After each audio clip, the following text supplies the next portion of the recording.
En ventilation, 9 principes de captage ont été retenus. Ce sont ces principes que nous allons tout d'abord illustrer à l'aide d'une maquette. Le premier principe nous recommande d'envelopper au maximum la zone de production des polluants. Nous observons clairement sur cette maquette l'effet du capotage qui enveloppe l'espace compris entre la hotte et le point d'émission. Le polluant est entièrement évacué. Par contre, si on enlève le capotage, la fumée s'échappera pour partie hors de la hotte, surtout s'il y a un courant d'air.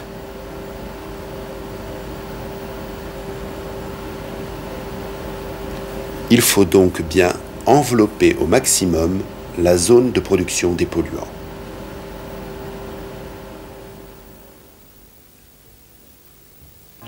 Deuxième principe, capter au plus près de la zone d'émission. Il est clair que, sans varier la vitesse d'aspiration, plus on approche la buse du point d'émission, plus elle évacue la fumée avec efficacité.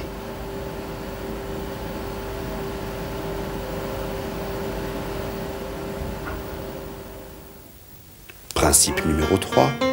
Installer le dispositif d'aspiration de sorte que l'opérateur ne soit pas placé entre la source de pollution et l'aspiration.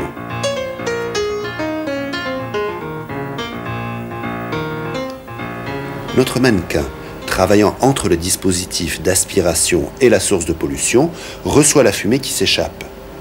Il vaut mieux attirer cette fumée à l'opposé de l'endroit où l'opérateur travaille, évidemment.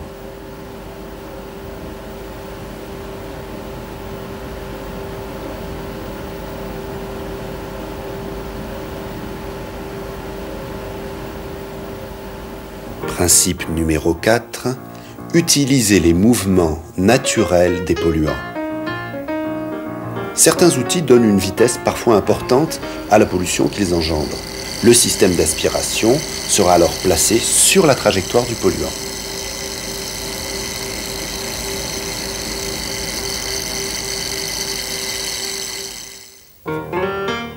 Principe numéro 5. Induire une vitesse d'air suffisante. Supposons pour la démonstration qu'il ne soit pas possible d'approcher la buse de notre fumigène. Cette contrainte nous oblige à augmenter la vitesse d'aspiration pour parvenir à extraire l'air pollué.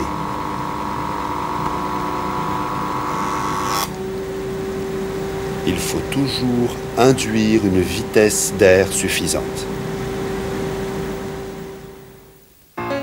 Le principe numéro 6 nous conseille de répartir uniformément les vitesses d'air au niveau de la zone de captage. En effet, si la fente d'aspiration de cette maquette est de largeur constante, nous voyons qu'elle évacue moins bien la fumée la plus éloignée de la buse d'aspiration, à gauche de l'écran. En modifiant la forme de cette fente, on va uniformiser les vitesses d'air, ce qui apportera une meilleure répartition du captage.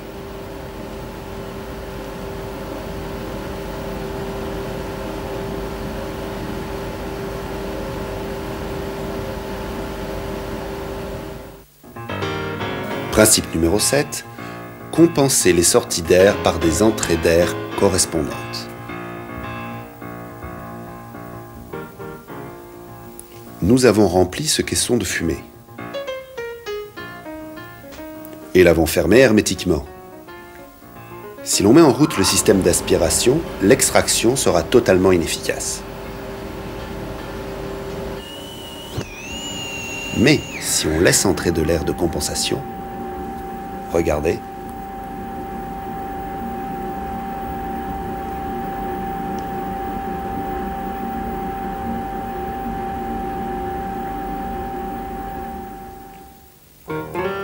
le principe numéro 8 nous rappelle qu'il faut éviter les courants d'air. Dans ce cas, alors que nous avons correctement disposé la buse d'aspiration, on s'aperçoit que l'action d'un courant d'air réduit son efficacité.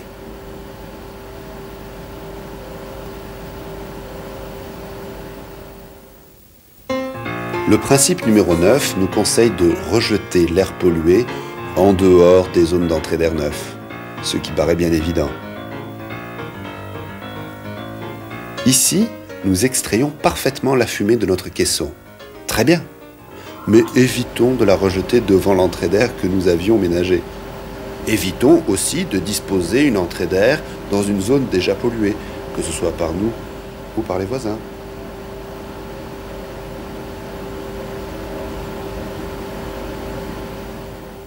Ces 9 principes que nous venons d'illustrer ont pu vous paraître évidents, peut-être même simplistes. En réalité, ce n'est pas si simple que ça. Dans la pratique, on devra tenir compte de ces principes simultanément, et cela en fonction du site spécifique dans lequel on les appliquera.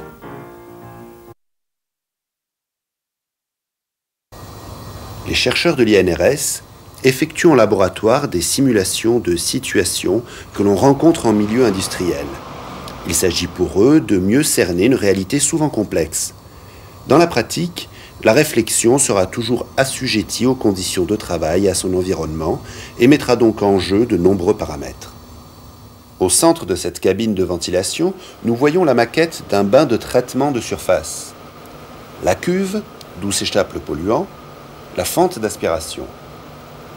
On provoque un courant d'air matérialisé ici par cette fumée.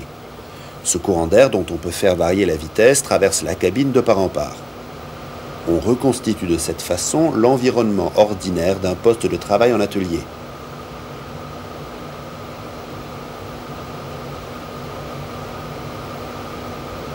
Observons ce qui se passe quand nous diminuons progressivement la vitesse du courant d'air.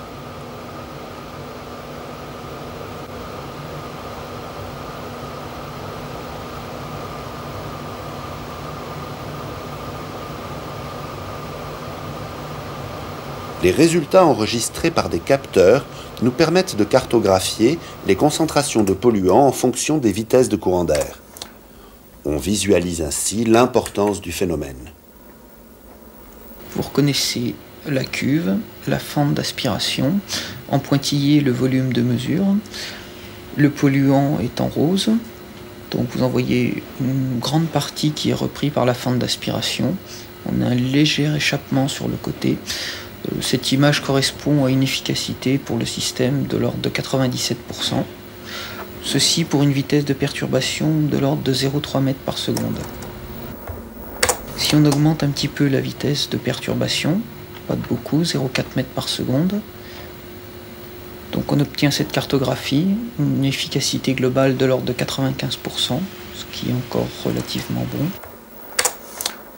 Si l'on passe par contre à 0,5 mètres par seconde,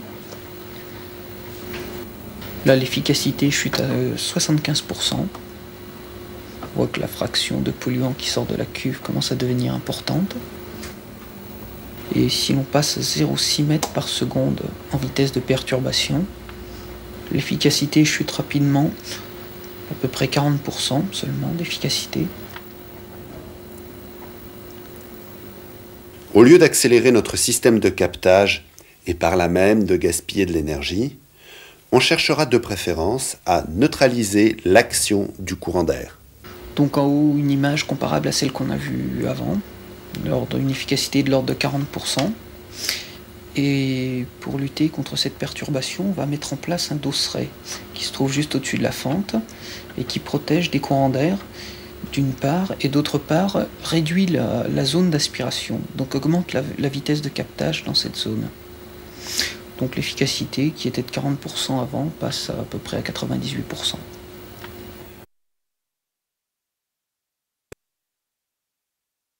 La mise en œuvre du captage associera toujours plusieurs principes. Il faudra bien sûr adapter les solutions à chaque situation particulière.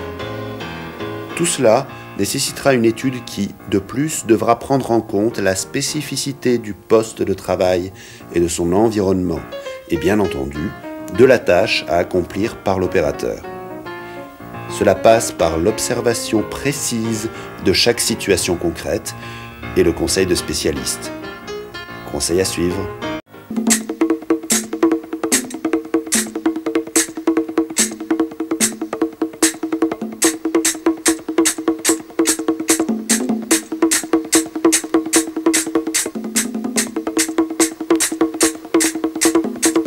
Toute installation de ventilation, aussi complexe soit-elle, comporte en fait 3 éléments essentiels.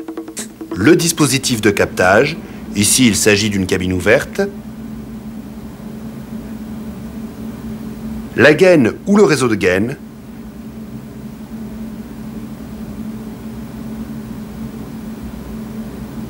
Et bien sûr, le ventilateur. Premier élément, le dispositif de captage. C'est le dispositif chargé de capter le polluant à la source. Il sera de forme, de taille, de configuration différentes selon les problèmes à traiter. Une grande diversité donc. Mais on peut distinguer essentiellement deux familles. Les dispositifs enveloppants, comme celui-ci, qui enveloppent au maximum la zone de production des polluants, et les dispositifs inducteurs, ici une simple buse, qui ne font qu'aspirer au plus près de la source de pollution. Deuxième élément, le réseau de gaine. C'est la plomberie de l'installation, le dispositif chargé de transporter l'air pollué depuis le capteur jusqu'au point de rejet.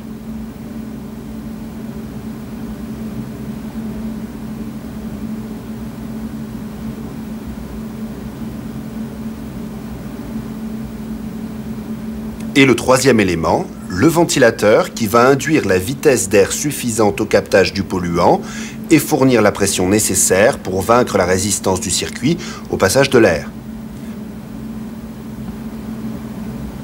Bien entendu, l'air est rejeté à l'extérieur en respectant l'environnement.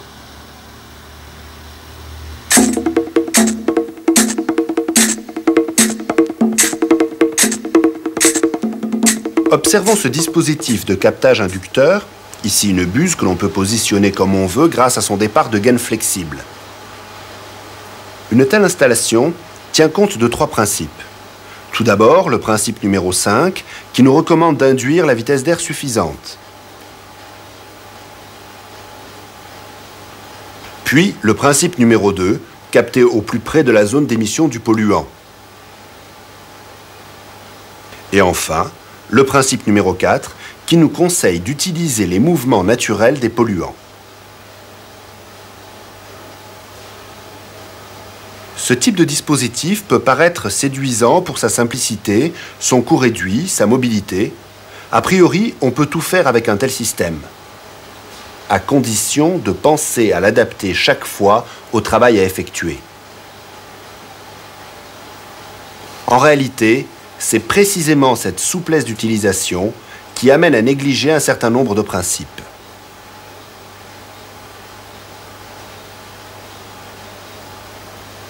Regardez, dans ce cas, il faudrait rappeler à l'opérateur de capter au plus près de la zone d'émission du polluant. Le principe numéro 2 est bien loin. Ici, la buse placée trop horizontalement ne va pas bien utiliser les mouvements naturels des polluants. Et le principe numéro 4 part en fumée. Là, c'est le principe numéro 3 qui est mis à mal. L'opérateur ne devrait pas se trouver entre la source de pollution et l'aspiration. Sans compter qu'avec un tel dispositif, il faut penser plus que jamais à éviter les courants d'air qui peuvent aisément balayer le principe numéro 8. Chose qui n'arriverait pas si on avait enveloppé au maximum la zone de pollution, principe numéro 1, qui est le grand oublié d'un simple dispositif inducteur.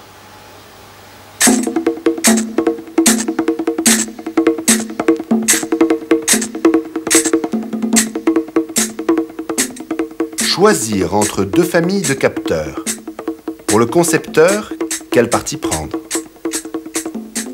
Cette table aspirante va nous montrer les limites d'un dispositif inducteur. Elle a été conçue pour de petites pièces et l'aspiration se fait par le plan de travail.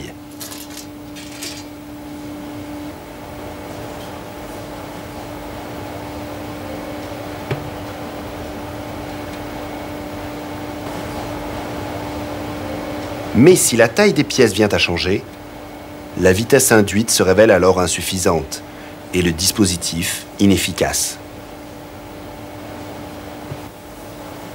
Observons maintenant cette autre table aspirante dont le dispositif enveloppant permet le traitement de pièces de taille et de nature différentes. L'aspiration se fait cette fois par l'arrière, c'est ainsi qu'on obtient, au droit de la face avant, là où travaille l'opérateur, une vitesse d'air constante et homogène. Par ailleurs, les concepteurs ont aménagé des fentes s'ouvrant à la demande. Cette astuce permet de mieux distribuer l'air en fonction des hauteurs de pièces à traiter.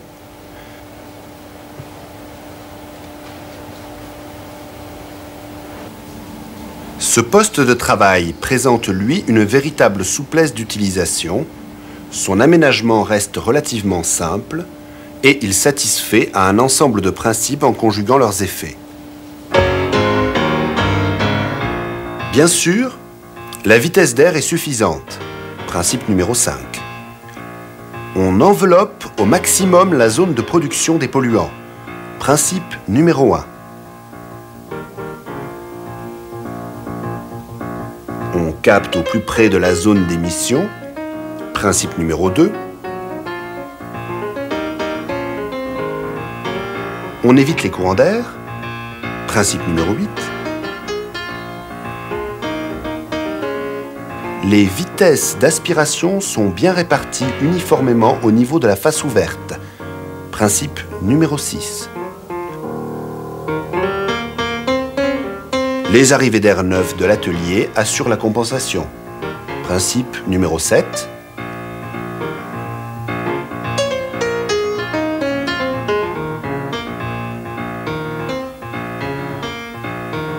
L'utilisatrice ne peut se positionner entre la source et l'aspiration.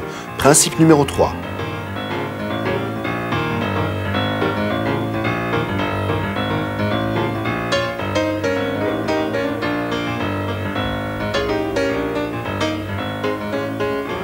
Et si l'on admet qu'on n'a pas ici à se préoccuper du mouvement naturel des polluants, principe numéro 4,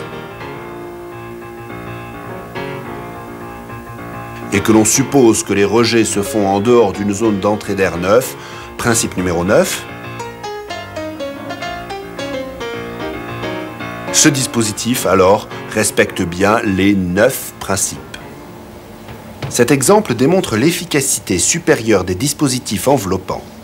On recherchera donc en priorité une solution de ce type.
La nature du travail à effectuer dans cette cabine nécessite la présence d'une ou plusieurs opératrices.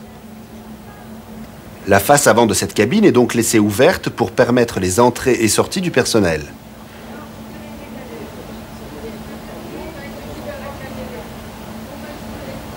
Elle permet aussi le passage de l'air qui est aspiré par les fentes aménagées dans la paroi du fond. Une vitesse d'air constante et homogène est obtenue au droit de la face avant de ce dispositif de captage. Elle assure une efficacité satisfaisante. Cependant, cette cabine laisse encore la porte ouverte à de mauvaises utilisations. En particulier, si trop de monde travaille à la fois dans cet espace restreint, ou si une des deux opératrices a contourné le plan de travail. Il faut donc penser à adapter son mode opératoire.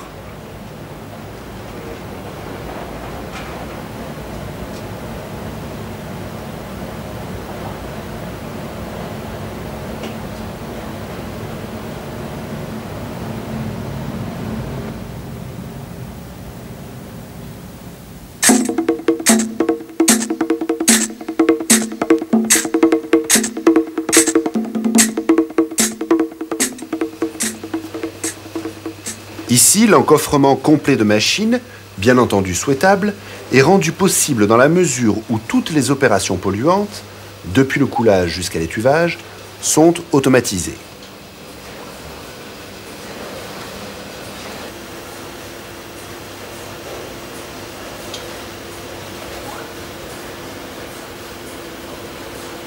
L'opérateur n'intervient qu'à l'extérieur de la zone polluée.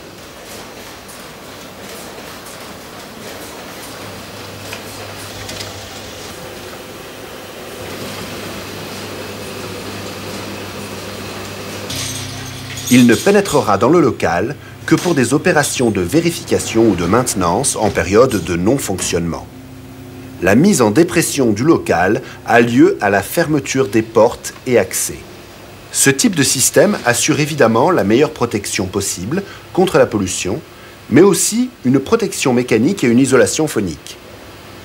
Notons qu'au niveau de l'étuve, le dispositif est asservi à la position des portes, assurant une ventilation à 2 vitesses. Ce type d'asservissement trouve son application dans bien des cas, une mise en dépression permettant d'assurer à l'ouverture des portes une meilleure protection.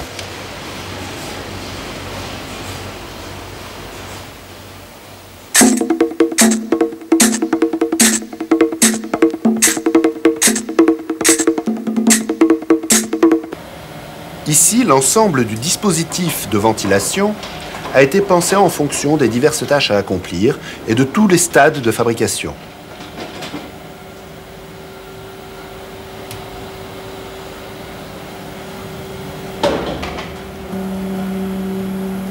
Les machines qui réalisent automatiquement le coulage ont pu être encoffrées au maximum. Les surfaces ouvertes permettant à l'opérateur de charger ou de décharger les pièces sont réduites au minimum, mettant ainsi en œuvre les débits les plus faibles possibles pour une efficacité satisfaisante. Une première cabine, montée sur roulette, peut être disposée le plus près possible du poste de coulage. Au-delà de l'efficacité évidente de son système d'aspiration, la mobilité de cette cabine permet son adaptation à divers modes opératoires. Chaque poste périphérique est relié par une gaine spécifique au réseau qui dessert l'ensemble.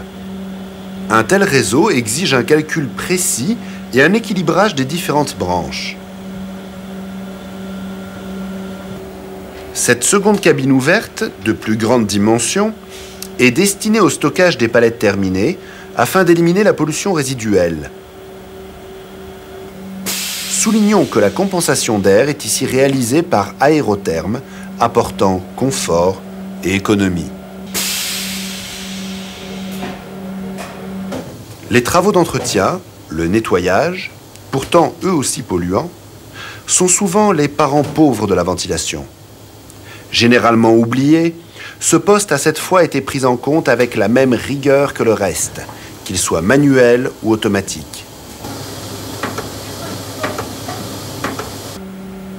Pour aboutir à ces résultats, il a fallu analyser dans le détail le poste de travail et ses périphériques, intégrer dès la conception la procédure de travail à la réflexion, et tout cela en concertation avec les intéressés.